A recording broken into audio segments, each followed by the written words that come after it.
Hi guys. इस video में अपन क्या ग्रेडियंट डिसेंट निकालेंगे अपने लॉजिस्टिक रिग्रेशन के लॉस फंक्शन का। ओके, तो ग्रेडियंट डिसेंट होता क्या है?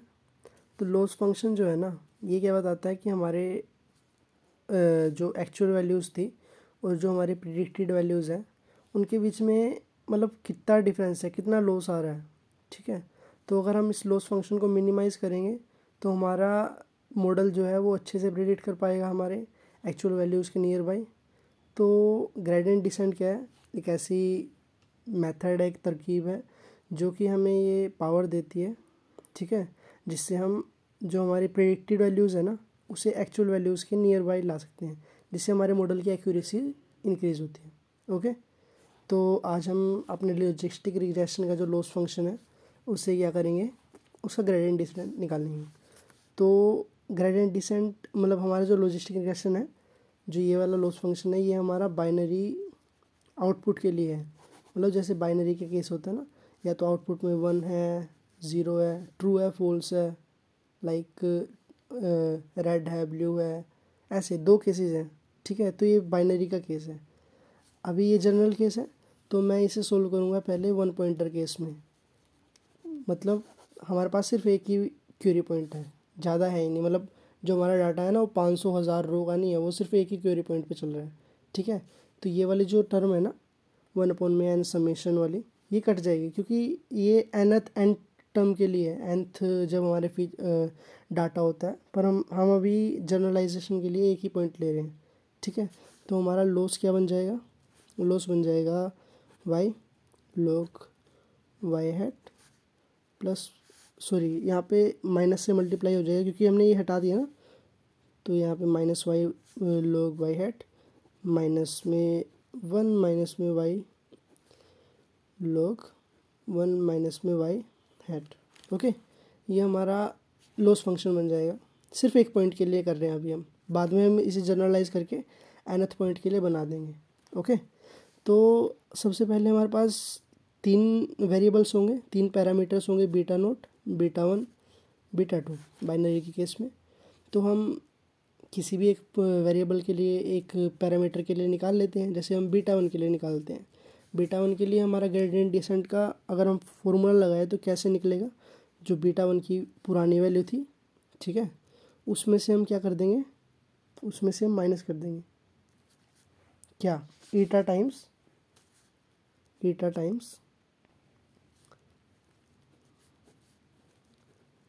जो ये हमारा डी एल अपॉन में डी बी नोट है ना, ये पार्शियल डिफरेंशिएशन है किसका?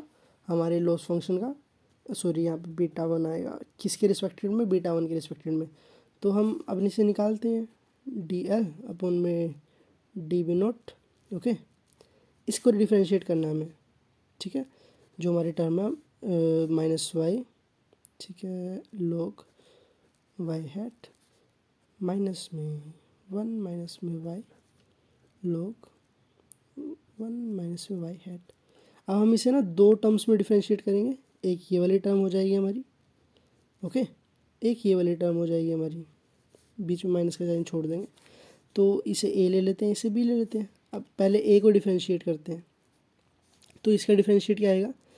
माइनस और y क्या है? कांस्टेंट है। y हमारा आउटपुट है, जो प्रेडिक्टेड वैल्यू टेबल में इधर रखी है ना, तो वो y है, तो ये तो कांस्टेंट ही है। माइनस y को हम बाहर निकालेंगे, डेल डेल बीटा 1, यहाँ पे ब्रैकेट लगा के log y का इंटीग्रेशन, log y हैट का इंटीग्रेशन, log y का इंटीग्रेशन क्या होता है? 1/में y, तो log y हैट का क्या होएगा? 1/में y हैट।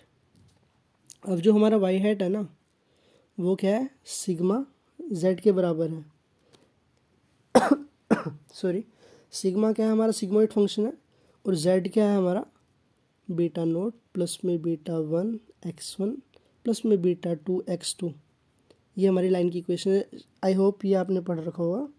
ठीक है, तो हमें इसे इंटीग्रेट करना है। तो सिग्मोइड फंक्शन का इंटीग्रेशन क्या होता है? सिग्मा z इंटू में 1 माइनस में सिग्मा z। ओके, अब सिग्मा z के अंदर z की वैल्यू क्या है? ये है। अब इसके अंदर बीटा 1 का पैरामीटर कहाँ पे आ रहा है? इस लाइन में आ रहा है, तो इसके साथ कौन सा वैल्यू है x1 है, तो हम यहाँ पे इसे x1 से मल्टीप्लाई कर देंगे क्योंकि बाकी सब तो ज़ीरो हो जाएगा ना। तो ये हमारा इंटीग्रेशन आ गया, सॉरी डिफ्रेंशिएशन आ गया। तो इसे हम और सिंप्लीफाई करके लिखेंगे तो -y इंटू में 1/y हैट, सिग्मा जेड को हम y हैट लिख सकते हैं, ओके। और यहाँ पे 1/1 माइनस में y हैट आ जाएगा।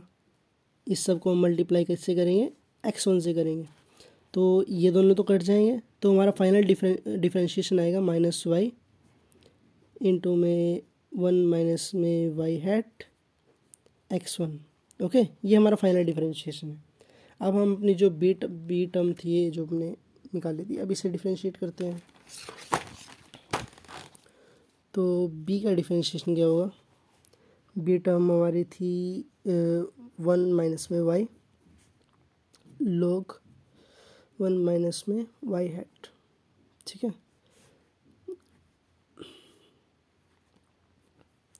अब ये वाली जो टर्म है ना 1 माइनस में y, ये भी कांस्टेंट है क्योंकि 1 तो कांस्टेंट है ही है, y हमारा आउटपुट कॉलम है, तो 1 माइनस में y तो एज इट इज़ बाहर आ जाएगा db1।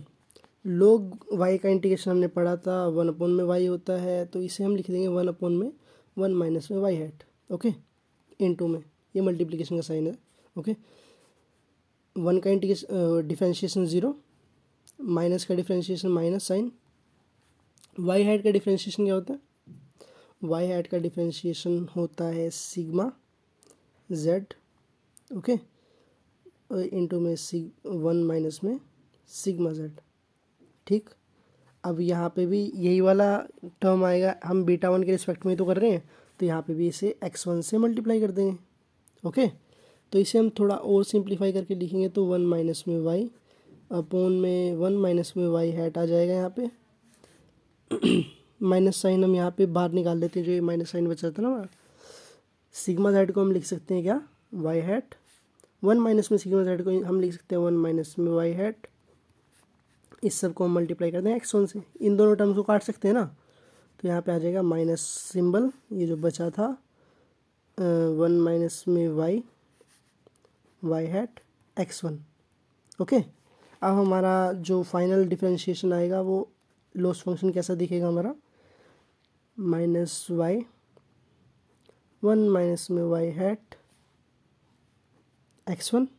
अब यहाँ पे जो हमने एक बीच में माइनस का साइन भी था, देखो है ना, माइनस का साइन ये वाला और ये वाला माइनस का साइन दोनों मिलकर क्या बना देंगे, प्लस बना देंगे, ठीक है। 1 माइनस में y हैट x1, ओके। अब x1 इन दोनों में कॉमन है, तो x1 को हम बाहर निकाल सकते हैं, -1 माइनस में y हैट प्लस में 1 माइनस में y हैट, ओके। x1 हमने कॉमन निकाल लिया। अब इसे थोड़ा और सिंप्लीफाई करेंगे, y माइनस y आ जाएगा यहाँ पे, इसे इससे मल्टीप्लाई करेंगे तो प्लस y हैट आ जाएगा प्लस में इसे y हैट को y1 से मल्टीप्लाई करें तो y हैट आ जाएगा, माइनस में y हैट आ जाएगा अब ये दोनों कट रहे हैं, ठीक है। तो x1, ये जो हमारा फाइनल आंसर आएगा वो आएगा x1 इंटू में -y प्लस में y हैट, या हम इसे लिख सकते हैं x1 y हैट माइनस में y। तो जो हमारा फाइनल लॉस फंक्शन का डिफरेंशिएशन निकल के आया ना, dl अपॉन में db1, ये हमने किसके β1 के रिस्पेक्टेड में निकाला है। तो वेट, अगले पेज पे लिख लेते हैं हम इसे, 2 मिनट। dl अपॉन में db1 हमारा क्या निकल के आया, x1 इंटू में 2 मिनट y हैट माइनस में y, ये हमारा डिफरेंशिएशन निकल के आया है, डिफरेंशिएशन, ओके। ये किसके लिए है, db1 के लिए। अब हमें db2 के लिए निकालना है, db2। तो db2 के लिए क्या होगा, सारी चीज़ें सेम ही रहेगी, सिर्फ पैरामीटर ही तो चेंज होगा। जो ये वाला पैरामीटर था db2 के लिए, ये सब ज़ीरो हो जाएगा, ये वाला पैरामीटर बच जाएगा, ठीक है। तो db2 के लिए हम क्या लिख सकते हैं, आप x2 लिख सकते हैं ना डायरेक्ट, बाकी सब तो सेम ही है, y माइनस ये आ जाएगा। और db0 के लिए क्या होगा, db0 के लिए तो कोई पैरामीटर ही नहीं है, सब कुछ ज़ीरो हो जाएगा, तो डी एल अपॉन में डी बी नोट क्या हो जाएगा वाई हैट माइनस में वाई।